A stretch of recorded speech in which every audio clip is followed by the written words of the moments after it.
नमस्कार भक्तों, आपका स्वागत है धार्मिक यादी चैनल पर।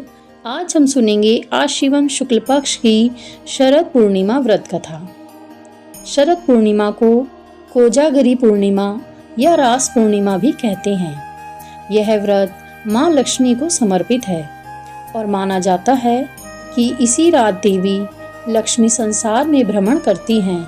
इस व्रत को करने से और कथा सुनने से धन धान्य, सुख समृद्धि और आरोग्य की प्राप्ति होती है। पौराणिक कथा के अनुसार बहुत समय पहले की बात है। एक नगर में एक साहूकार रहता था। उसकी 2 पुत्रियां थी। दोनों ही बेटियां धर्म कर्म में बहुत रुचि रखती थी और हर महीने की पूर्णिमा का व्रत करती थी। बड़ी बेटी बड़ी श्रद्धा और पूरे विधि विधान के साथ अपना व्रत पूरा करती थी, किंतु छोटी बेटी चंचल मन की थी। वह व्रत तो शुरू करती, लेकिन इसे अधूरा छोड़ देती या फिर समय से पहले ही भोजन कर लेती।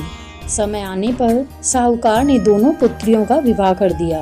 बड़ी बेटी अपने ससुराल में पूरी निष्ठा से पूर्णिमा का व्रत करती रही और उसके घर स्वस्थ तथा सुंदर संतान का जन्म हुआ।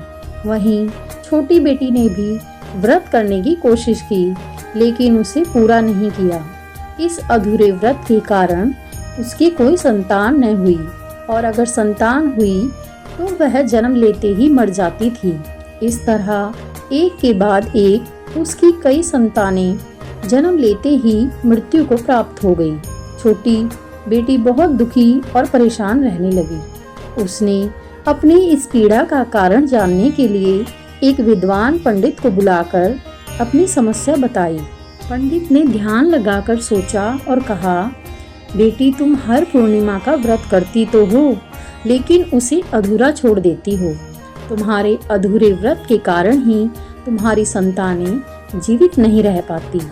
यदि तुम आश्विन मास की शुक्ल पक्ष की पूर्णिमा का व्रत पूर्ण विधि और निष्ठा से करो तो तुम्हें स्वस्थ संतान की प्राप्ति होगी।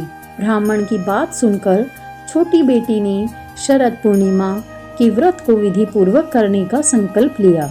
उसने व्रत रखा, लेकिन इस बार भी उसकी संतान हुई तो कुछ दिनों बाद ही मृत्यु को प्राप्त हो गई। छोटी बेटी ने इस बार हार नहीं मानी और अपने मृत शिशु को एक पिड्डे पर लिटा दिया और उसे एक कपड़े से ढक दिया ताकि किसी को पता न चले। फिर वह अपनी बड़ी बहन को बुलाकर लाई। उसने बड़ी बहन से उसी पिड्डे पर बैठने का आग्रह किया जिस पर मृत बच्चा ढका हुआ था। जैसे ही बड़ी बहन उस पिड्डे पर बैठने वाली थी, उसका वस्त्र मृत शिशु को छू गया। वस्त्र का स्पर्श होते ही शिशु जोर जोर से रोने लगा और वह तुरंत जीवित हो गया। यह देखकर छोटी बहन आश्चर्यचकित रह गई।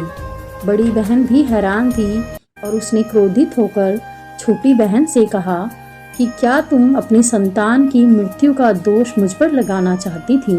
मेरे स्पर्श से यदि यह मर जाता तो? तब छोटी बहन ने अपनी बड़ी बहन को पूरी सच्चाई बताई और कहा, बहन, मेरा बच्चा तो पहले से ही मृत था। ये तो तुम्हारे पुण्य और तुम्हारे पवित्र स्पर्श से फिर से जीवित हुआ है। इस घटना के बाद छोटी बहन ने श्रद्धा पूर्वक विधि विधान से सभी पूर्णिमा के व्रत करने का संकल्प लिया और वह सदा सुखी रही। तभी से शरद पूर्णिमा के व्रत का महत्व और भी बढ़ गया। व्रत हमेशा पूर्ण श्रद्धा और नियमों के साथ करना चाहिए। शरद पूर्णिमा के व्रत को विधि विधान से करने और कथा सुनने से चंद्रमा के दोष दूर होते हैं, संतान सुख मिलता है और जीवन में सुख समृद्धि आती है। माता लक्ष्मी आपकी सभी मनोकामनाएं पूरी करें।